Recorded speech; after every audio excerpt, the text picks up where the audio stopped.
31 officers between 2023 and 2024 failed their background checks. Some of those reasons included lying about criminal convictions, past arrests and license suspensions, as well as hiding firearms. Somehow, though, all of them were able to enter the police academy.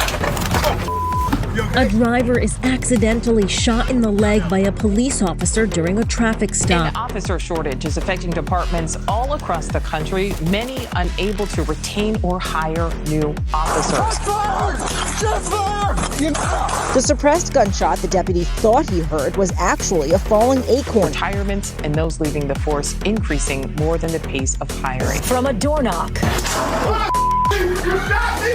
to gunfire, the deputy accidentally fired a shot. We now know if you're in a minor car wreck on the road, police there likely won't be able to help you out. They're saying that you just leave forever! Where's my gun? Here's my gun! Hey, put it down! Please don't shoot me! Please don't shoot me!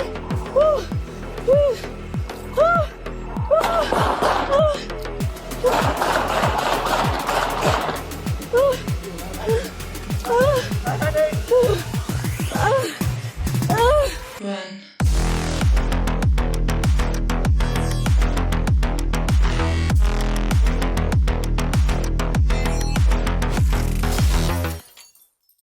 Imagine you're driving on the highway and about to hit some traffic. Your GPS suggests an alternate route, cutting through a neighborhood which will save you about 15 minutes. You're in a rush, so you press confirm and get off on the next exit. You've never been through this part of town, but as you take in the new scenery, you begin to second guess your decision to reroute. You see shattered windows, graffiti, trash piles, some dude pushing a shopping cart full of copper and catalytic converters, and some sketchy characters loitering around drinking and smoking weed in the driveway. But you see the houses and the layout of the neighborhood, it's normal. Aside from the decay, it looks just like your neighborhood. You think to yourself, this area might have actually been pretty nice at some point. What happened to it? If you work in law enforcement, chances are you've heard some old-timer, maybe an instructor or supervisor preach about broken windows theory. It's a little old-fashioned. Everything that's happening, people might just need a little old-fashioned. Introduced by James Wilson and George Kelling in 1982, broken windows theory argues that addressing small signs of disorder, things like graffiti, loitering, or broken windows, prevents more serious crime by signaling that a community is cared for and order is enforced. In policing, this means focusing on minor offenses to deter larger ones, because unchecked disorder invites further lawlessness. Fix the small stuff, and you stop the big stuff. It's a principle rooted in human psychology and emphasizes that visible neglect sends a message of apathy, which undermines community trust and safety. When applied effectively, it works. Look at New York in the 90s. Broken windows policing slashed violent crime rates by 56% in a decade. The critics will argue that it can lead to over-policing, and they have a point. This method is a hammer looking for a nail, so it's important to ensure that enforcement is balanced with intelligence and compassion. When done right, it's a partnership between cops and communities. You demand order and safety, we deliver it. Most of us want clean, safe streets. Broken windows policing is how cops hold up their end of the deal. Today, I think many of us can see that broken windows have extended beyond our neighborhoods and into our institutions.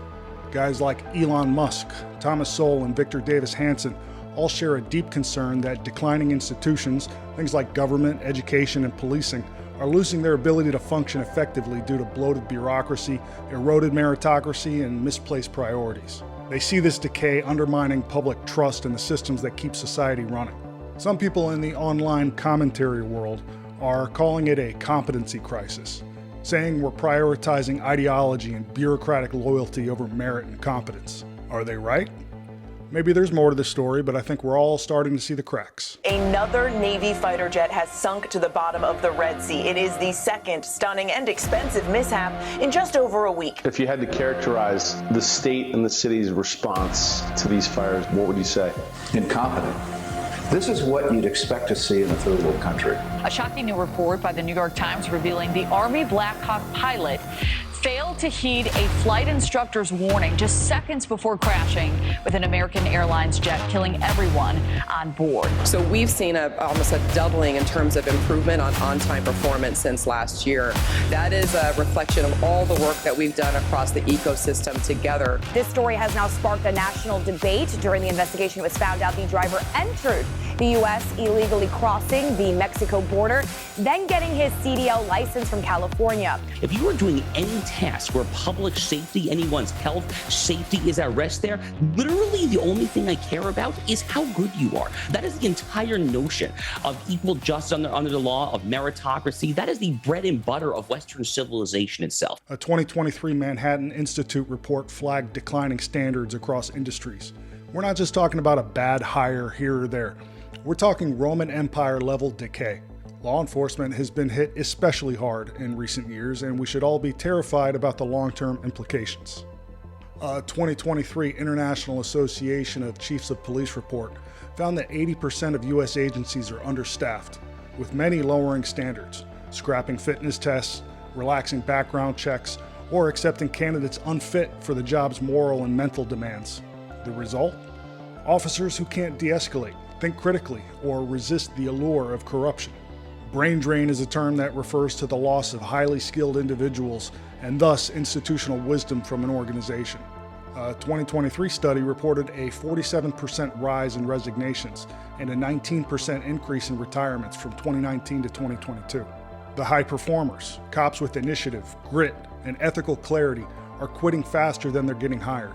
Resignations and retirements have outpaced recruitment for 5 years in a row. Simply put, it appears as though many cops have concluded that the juice is just no longer worth the squeeze.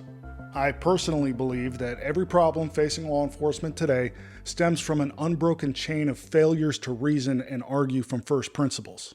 First principles reasoning is a method of problem solving that breaks down issues to their fundamental truths, stripping away assumptions and dogma to build solutions from the ground up. As championed by Aristotle and applied by our founding fathers, it involves asking why at each step to uncover core realities, then reasoning upward to logical conclusions. This approach fosters clarity and innovation, but demands intellectual courage, especially if you plan on challenging orthodoxy or popular mainstream narratives. As cops, we're trained to follow logic and evidence to conduct our investigations, but we seem to have lost the capacity to apply this same principle in managing our organizations themselves. Thomas Jefferson, in his 1787 letter to James Madison, warned, "A departure from principle in one instance becomes a precedent for a second." Today, we've traded reason for groupthink and social fads. We see policies like 30 by 30 or diversity quotas that prioritize optics over merit. We've dropped our standards and relaxed our disciplinary measures to accommodate candidates who would have otherwise been laughed out of the interview process in previous generations. First principles would ask, does this policy make us safer, stronger, more ethical, more transparent, or more accountable? Too often, the answer is no, but we follow the script anyway, because some of these ideologies and luxury beliefs have been baked into the zeitgeist over decades now, and a lot of people have bought into them, while at the same time, those who do see the problems are too scared to point out that the emperor's not wearing any clothes. Of course, this isn't just a police problem, that's just my frame of reference. These problems are everywhere. Schools elevate ideology over critical thinking. Corporations reward loyalty over innovation. Politicians chase votes, not truth. We've stopped asking why and what works, letting small disorders like dishonesty, incompetence, and apathy pile up. There's this concept in entrepreneurial and psychology spaces of high agency and low agency individuals. It describes a spectrum of personal initiative and autonomy. This is actually the most simple way of defining high agency, is, are they happening to life, or is life happening to them? High agency individuals are proactive, self-driven, and resourceful. They take ownership of their circumstances to solve problems, challenge assumptions, and shape outcomes. They exhibit traits like resilience, creativity, and ethical clarity. Low agency individuals, on the other hand, are passive, conformist, and reliant on external guidance, often shying away from risk or responsibility. This concept got popular in areas like tech and startup culture. I learned about it and I applied it to cops. I thought about a lot of the cops that I knew who resigned relatively late in their career or decided to retire early, often taking a huge financial risk in the process. Pretty much all of them had one thing in common. They were all extremely high agency. These are people who started a successful business or took a prestigious job in the private sector. Their talents and abilities were easily transposed into another field because it was their capacity for agency, intellectual curiosity, and personal development that made them successful. High agency cops are those who innovate, question, and act. They can de-escalate volatile situations, build trust in communities, and challenge broken systems. But far too often, departments don't reward high agency cops. They crush them. Bureaucracy hates disruption, and a high agency cop is often seen and treated as a threat to an existing power structure. High agency cops get sidelined, disciplined, or driven out for daring to think. And it's not unique to law enforcement, it's everywhere. Education, healthcare, industry, conformity and mediocrity is safe. Excellence and innovation is risky. But when you lose enough of these people, you lose the ability to solve hard problems.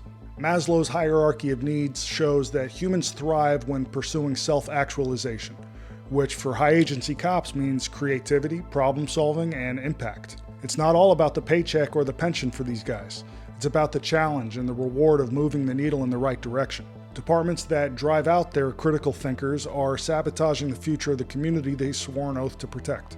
I think it's reasonable to say that the default hero status of the modern cop is on shaky ground, fueled by social media outrage, ideological echo chambers, and cops doing some genuinely shitty things on video. It's no wonder how recruitment and retention became such a dumpster fire. Politicians play both sides. Some demand unchecked police power, others flirt with abolition, but they both abandon first principles for votes. Education fails, cranking out recruits who can't navigate ethical gray zones. Social media turns every incident into a referendum on policing, rewarding outrage over truth. We're all guilty, quick to judge, slow to reason, addicted to simplistic narratives and confirmation bias that signal our in-group is righteous and the out-group is evil. These small disorders, lowered standards, vilification, bureaucratic sludge, and tribal thinking, these are broken windows. Tolerate them, and your message becomes loud and clear. Competence doesn't matter, courage is punished, truth is optional. And again, this isn't just about policing. It's part of the broader conversation we all need to be having about a society that's lost its will to confront hard problems. Scale up broken windows and you see society's decay. Unaddressed crime, homeless encampments, open drug markets, these aren't the cops' fault. It's societal dysfunction. We've normalized disorder because fixing it means making hard choices and unpopular decisions. It's passing the buck. It's telling ourselves that's somebody else's problem, because that's a whole lot easier than admitting or confronting failure. John Adams wrote in 1776, "Public virtue cannot exist in a nation without private virtue. If we tolerate dishonesty, cowardice, or incompetence in ourselves, we get it in our systems. Policing very much included. We've outsourced our reasoning to the ideologues, grifters, and out-of-touch elites, and we've let them smash our windows for far too long. Fixing this starts with brutal honesty. For policing, it means raising the bar, tougher recruitment standards, treating our good cops with the respect and reverence that they deserve, taking meaningful steps to correct poor performance or misconduct, get rid of the cops who can't cut it, create incentives to ensure we're recruiting the right people for the right reasons, train for critical thinking, ethics, and real-world problem solving, reward high-agency cops, promote them, protect them, listen to them, demand accountability, not just from the cops on the ground, but from the leaders at the top. Support real community-oriented policing that builds trust, not just photo ops. Vote out leaders who prioritize ideology over results. Celebrate the high-agency heretics and truth-tellers. Teach our kids how to think, not what to think. Stop excusing small disorders, petty crime, dishonesty, and institutionalized incompetence. We're all breaking windows. We demand perfection from cops, but excuse our own flaws. Want to fix policing? Fix yourself. Take responsibility. The broken windows theory works because it's rooted in human nature. Signals matter. Small failures turn into big ones. Order takes effort. So pitch in, and let's all start fixing some windows.